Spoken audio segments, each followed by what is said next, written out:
So in this video, what I'm going to talk about is I really want to talk about some things that everyone's going to need to know in their lives that school doesn't teach you. I've made it very clear that I feel like what's taught in schools is a little flawed and that it needs to change. Granted, I think schools teach a lot of important things that people need to know and should be educated on, but I also think that some of these things should be implemented in the curriculum in some way, shape, or form. How that would happen, I don't know. I'm literally just a random guy on the internet giving my opinion. But the things I'm going to talk about in this video, they're things that it doesn't matter if you're a construction worker, it doesn't matter if you're a business owner, it doesn't matter if you're a waiter or a waitress, it doesn't matter if you're a data analyst, it doesn't matter if you're something I didn't name. You're going to have to learn these things at least to some degree, or you're going to have to pay someone to, I guess, do these things for you, which the majority of people aren't going to do for good reasons. So hopefully you guys learn a lot from this video. Let me know down in the comments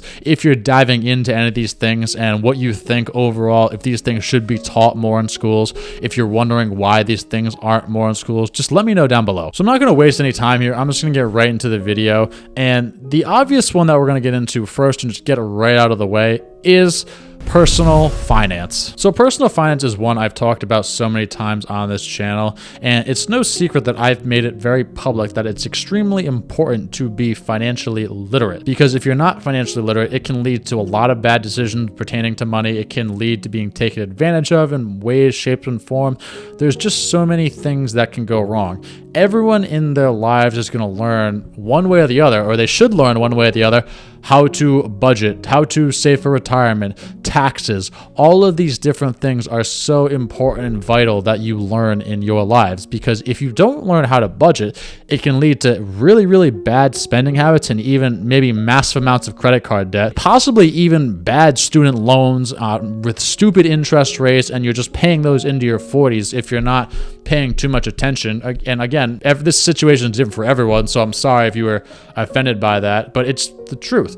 Everyone's going to need to learn how to save for retirement, and if you're someone that's saying retirement is not your goal, that's completely fine, but at some point, you're probably not going to want to work anymore as you get 50 years down the line, or you're just not going to be able to work anymore. And it really sucks to hear that at, your earlier mid-20s, but it's the truth. It's something that you need to learn and really take advantage of. Taxes.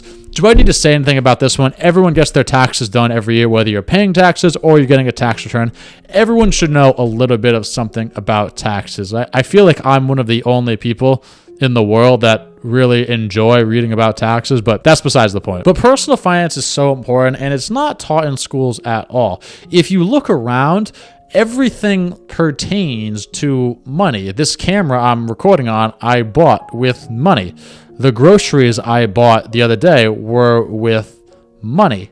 The money I deposited into my retirement account pertains to money.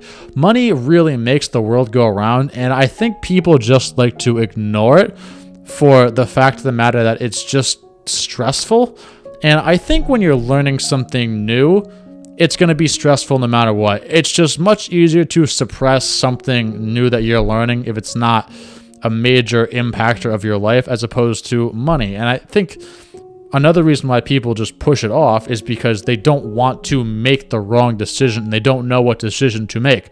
So they can make either decision A or decision B, and instead of diving into what decision A would do and what decision B would do, they just decide that it's not the best thing for them, and it's just better off to do nothing at the end of the day. And I think the best thing that you can do is, if you're someone that's not financially literate, is to honestly just read a book. Like, rather than just being overwhelmed with maybe tons and tons and thousands of Google searches, it might just be better to sit down and read a book, because then your mind is just solely going to focus on that book. You're not going to look for distractions. I personally think reading is one of the best ways to deal with anxiety overall, because it's one of the few things in this world that your mind won't have the opportunity to wander, I personally feel like, if you just keep bringing it back to the words on the page. And I do mean the physical book. I don't mean an audio book, because your mind can still wander. But I really do think if you really need to relax and you're overwhelmed, reading a book is the best way to go about it, or one of the best ways. But that's besides the point. If you read a book like Tony Robbins' 7 Steps to Financial Freedom, or Think and Grow Rich, or Rich Dad, Poor Dad, I think it's really going to change your mindset around money, and it's going to allow you to push yourself towards being more comfortable and more open to the idea of learning about money and taking control of your financial future. The second thing up on this list that schools don't teach you, which you really need to know, and even if you don't want to learn about personal finance, you damn well hopefully want to learn about this one, because it's definitely going to be something you're going to have to deal with, and that's how to negotiate. Now, you might say you don't have to negotiate, and I guess you don't have to, but you're going to probably get screwed out of a lot of money. When you buy a car, you need to negotiate. When you buy a house, you need to negotiate. When you get offered a job, you need to negotiate. If you're someone that's contract to contract, you need to negotiate. And the issue when people don't know how to negotiate is a lot of the times I feel like these people get taken advantage of, which really sucks to say. But if you're buying a new car and you've never bought a car before and you don't know how to negotiate, it's very possible that dealership's going to rip you off. If you're looking to buy a house and you don't know how to negotiate, it's very possible that you could have gotten a lot more money off of that house if you have no idea how to negotiate. If you get a job offer and you just accept the first offer that's given to you, then it's really possible that you left a lot of money on the table, which really sucks. And I don't think people understand that when jobs send out offers, they expect negotiation. They a lot of jobs, that is, almost intentionally lowball you so that you try to renegotiate and get the number that you want. Like, for example, say a job offers you $50,000. They leave wiggle room so that when you come back with a counteroffer, a lot of places can give you more. It's the same from an inverse perspective. You never give away the number that you want, regardless of whether it's a car, a house, or job, whatever the case may be. So say if they come at you with $50,000 and you really want $55,000, you counter with $60,000, because then they're going to go down to, I don't know, maybe it might not be $55,000, but maybe it's $53,000 or $54,000, or maybe it is $55,000, or heck, maybe they even just take the $60,000. So learning how to negotiate is extremely important, and it's kind of tied to personal finance in a way, and it's really going to save you a lot of money. And from a job perspective, it's really going to make you a lot of money as well. And I think one of the main reasons people don't know how to negotiate, aside from not being taught how to negotiate, is they almost feel bad in a way, and it's something that's very uncomfortable to them. For example, if you go to buy a car and the dealership says they will give you that car for $12,000, it's a little unorthodox to say, I will only want to pay $10,000, because everything that people go buy, like materialistic items, you don't normally go buy a picture frame for $20 and say, I want to buy that for $15. You don't say that to the cashier. We don't go buy a case of Gatorade at the store and say, I only want to pay $5 for that case as opposed to $10. You just don't do that. It's not something that's extremely natural, especially for someone in their early 20s. So what a lot of people do is they just accept the first offer that's given to them, or they just accept the price that's set by the dealer or the realtor or whatever the case may be. So it's very, very important to learn how to negotiate, and it's very important to understand that everything is negotiable, including interest rates. That's another big thing. And on top of reading a lot of books about psychology and negotiation and getting decent at it, I would say, I also decided to look at negotiating in an aspect of what's the worst that could happen. If I go in to buy a new car and I tell the car salesman, I only want to pay $10,000 for this as opposed to the $15,000 that you're trying to get me to pay for it, what's he going to say? He's just going to say no. If that's the worst thing that could happen, the worst case scenario is he says no, and I don't pay $10,000 for that car that I wanted to pay. Bottom line, learn how to negotiate. Now, the third thing up on this list that school does not teach you is how to find something you're extremely passionate about and do that every single day for your work. Now, some people are going to respond to this saying, well, I don't want to start a business, because that's what I always reverted back to is business, but that's not exactly the case, I feel like, because you can find a job that you really enjoy on a day-to-day basis, and you really enjoy helping that company, and maybe it's for a good cause. But I feel like the majority of people just chase a paycheck rather than just chase a passion. And if you chase the passion, eventually the money is going to come with it. And I feel like what this does is it leads people to really fall into this cycle of depression ultimately, and they just really hate their life 5 days a week, and they're essentially giving up 5 days of their life for 2 days on the weekend rather than just trying to find a job that they feel like they're making a difference and feel like they have a purpose. And I think that also leads to a lot of depression, is just a lack of purpose in this society. And they just give up so much of their time of being bantered or just being put down at their job and being disgruntled so many days a week. It just really sucks that they're always in this mindset, and it's just so hard to dig yourself out of it. So something that might be really important to look at or think about is, if you're at a job that's paying well, is it really worth it if you're so miserable at that job? It might be worth taking a slight pay cut to find yourself at a company that maybe has a little bit more growth and maybe is in a field that you're a little bit more passionate about. The second to last thing on this list that I feel schools don't teach is how to have great conversations and build great relationships. Here's how I picture a conversation in my mind. Person A has an opinion. Person B also has an opinion. Let's discuss each other's opinions very calmly without getting offended.